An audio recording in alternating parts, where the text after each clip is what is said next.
cansado disso, está todo mundo cansado.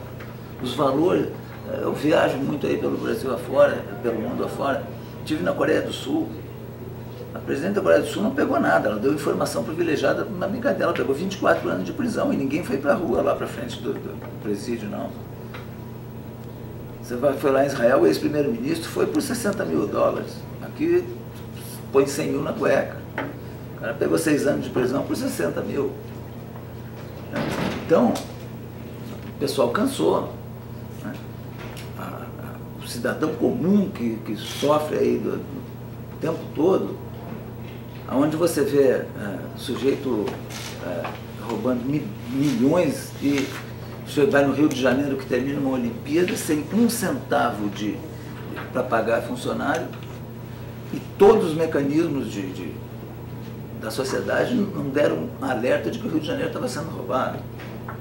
Qual foi o alerta que teve no meio do caminho? Mas você tem partido político, você tem Tribunal de Contas, você tem Ministério Público, você tem sociedade civil, tem uma série de órgãos da sociedade civil. Agora tinha gente, tinha militares ali no COI, lá participando diretamente, isso também não poderia ter sido alertado internamente. Não, aí seria um alerta específico, né, do COI. Eu estou falando em termos de estrutura de governo do Rio de Janeiro. Entendi. Né? Se tiver militar que participou, que pague o preço da sua participação ou da sua omissão, né? Não é esse o problema. O Brasil chegou a isso por quê? Eu acho que o Brasil chegou a isso, em primeiro lugar, porque alguns governantes, né, irresponsáveis, por duas coisas eu acho, governantes irresponsáveis, governantes criminosos, que deram um mau exemplo e aí dali para baixo o exemplo vem se espalhando. Você pega no Rio de Janeiro, onde que era o crime organizado? A gente fala em crime organizado no Rio de Janeiro, todo mundo pensa em quê? Pensa no cara lá na boca da favela com um fuzil na mão. O crime no Rio de Janeiro, o crime organizado começava no Palácio Guanabara. Passava pelo Tribunal de Contas. Isso é crime organizado. O crime de corrupção, você tem crime organizado armado e tem o crime organizado desarmado. A gente tem que... não pode quebrar galho não, só tem que identificar bem a coisa. Então você tem essa conduta errada, a conduta do comandante, do chefe errada, ela se espalha. Ela tem um poder de irradiação. O mau exemplo tem um poder, do sujeito de cima tem um poder de irradiação incrível. Outra coisa, você vê a própria imprensa. Qual foi o alerta que ela deu que o Rio estava sendo roubado? Ó, vai dar problema lá na frente. Ninguém alertou nada. Nada, nenhum segmento da sociedade. Então, aí vamos dizer assim, a responsabilidade é de todo mundo de não ter alertado. Você não pode deixar chegar no zero. Nós chegamos no zero em vários locais. Para esse momento, qual a tolerância para a corrupção? Isso aqui tem que ser zero. Não tem como. Você não pode ter tolerância para a corrupção. Corrupção é crime. O sujeito pode fazer erro administrativo. O cara errou. Você comprou um equipamento ali para a TV, esse aqui não era o melhor. Assim, pô, apareceu um outro logo depois que era superior, você não viu. Não. Tudo bem, você cometeu um erro administrativo. Mas daí para você roubar dinheiro e formar gangues dentro do serviço público, dentro do poder público. O crime de corrupção é um crime que envolve necessariamente dinheiro público. Não existe crime de corrupção sem dinheiro público.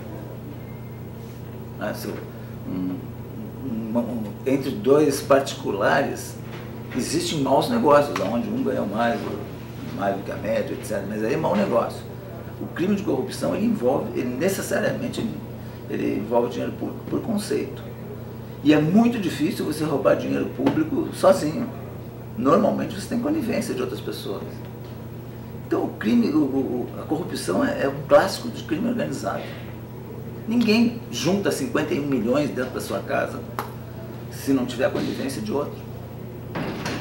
Essas gangues nos serviços públicos, o senhor identificou o Rio, o senhor considerava que também na área federal isso ia acontecer? O Rio é mais emblemático só, né? Mas se vier uma coisa que estava dentro da... Se você for ver os escândalos, você tem escândalo na Petrobras, você tem nos fundos no Correio, você tem na... Fundos de pensão. Fundo de pensão, você tem Banco do Brasil, você tem... Como é que você tem os empréstimos para o exterior? Imagina o seguinte, imagina se me dá 60 bilhões agora e eu aplico isso tudo no Nordeste. Pega o dinheiro da Olimpíada, quanto foi gasto na Olimpíada? Quem é que sabe quanto foi na Olimpíada? 50, 60, 90, 100 bilhões para fazer aquelas obras no Rio de Janeiro, que precisavam ser feitas. As obras precisavam ser feitas, não por Olimpíada, mas um túnel lá, como tem o túnel que vai, o metrô que vai para a Barra da Tijuca e outras obras no Rio de Janeiro. O Rio de Janeiro estava precisando daquilo há muito tempo. Então não é a obra que está em questão, é a administração. Onde você pega um estádio aqui, que as acusações são de um estádio de 500 milhões, que vai a 1,5, 1.400. Foi um erro ter feito a Olimpíada e ter feito a Copa do Mundo? Olha, eu acho que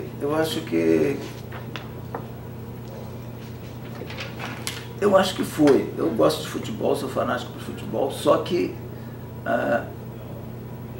o que você vê hoje em dia, um país com as necessidades que nós temos, com a desigualdade que nós temos, não pode se dar o luxo disso. Se você for na África do Sul, tem estádio abandonado, etc. Né? Mesma coisa. Quem é que você investe 1,5 bilhão aqui, mais 1 bilhão, não sei quanto em Manaus. Quais são os times? Isso aí é uma arena para qual tipo de espetáculo? Para a população? Compensador em termos financeiros, autossustentável, não tem nada disso. Então, sem contar o 7-1 que tomamos em casa, mas isso aí faz parte do jogo, né? Agora, o problema é que você fazer um gasto desse... Vem cá, você vai a Fortaleza, a obra da Copa do Mundo em Fortaleza não foi terminada. Você vai a Cuiabá, a obra da Copa do Mundo não foi terminada. Já teve outra Copa do Mundo, já foi a outra Copa do Mundo e a gente não terminou as obras. É só corrupção e incompetência. Vem cá aí, o que aconteceu? Então a Copa do Mundo, eu sou contra esse tipo de coisa, por quê? Porque a gente tem uma desigualdade social que se tinha que ser aplicado corretamente em outros setores, em educação, em serviço público, em uma série de coisas, saúde. Você conversa com aquelas pessoas ali que ficam na beira da estrada pedindo cesta básica. O pessoal leva cesta básica para dar para as pessoas ao longo do caminho. Vem cá, por que não vão, em vez de fazer uma Copa do Mundo, uma Olimpíada dessa, por que não mete 60, em vez de mandar 60 bilhões para Venezuela, para Cuba, para outros países aí, você não enfia 60 bilhões no Nordeste para resolver o problema do pessoal? Quer dizer, você tem 60 bilhões do Tesouro para fazer, ou 100 bilhões para fazer uma Copa do Mundo, mas você não tem 100 bilhões para dar uma cacetada no Nordeste. Tem que mudar o patamar lá, né? Você tem que pensar nisso. O sacrifício hoje no Brasil tem que ser feito pelo pessoal que está em cima. O que eu preciso hoje no Brasil? Nada, eu só preciso da minha saúde pessoal. Por falar em sacrifício... Agora, o pessoal de baixo não. Esse pessoal de baixo precisa realmente ser resgatado de alguma forma. As Forças Armadas precisam, porque existe uma expectativa dos militares de que agora, com o governo Bolsonaro, e não estou desconsiderando aí, eu queria até que o senhor falasse sobre isso também, do período Lula, porque com algumas missões específicas ali teve uma época de ouro, vamos dizer assim, pelo menos uma época de prata ou de bronze em relação ao governo Lula. Mas o senhor acha que as Forças Armadas hoje, diante dessas situações, elas de fato precisam? Porque existe uma expectativa dos militares de que alguns projetos possam ser dados atenção maior. Isso é normal, né? Isso é normal, uma expectativa de orçamento, né? Sempre a expectativa salarial, né? Tudo isso é normal. Você tem problemas salariais também na parte militar, você tem problema de equipamento, você tem problema de obsolescência de equipamentos. você tem manutenção de equipamentos, você tem uma série de coisas. O pessoal, por exemplo, da Amazônia, tem que melhorar, os pelotões lá sempre tem muita necessidade de mais assistência, moradias, etc. Então, isso é normal, são expectativas absolutamente normais. Agora, no geral, em termos de Brasil, eu falo por mim, o que um sujeito como eu está precisando agora? Só estou precisando da minha saúde, mais nada. Quem está precisando de alguma coisa é quem ganha lá os seus R$1.000. Se não quiserem dar aumento para mim, pessoalmente, eu não estou preocupado. Nós temos que resgatar esse pessoal de baixo. Eu não tenho nenhuma necessidade básica. Claro que quando você analisa uma corporação é diferente. Você tem vários graus hierárquicos, você tem outras necessidades de funcionamento institucional, de hospitais, de equipamento operacional, tem uma série de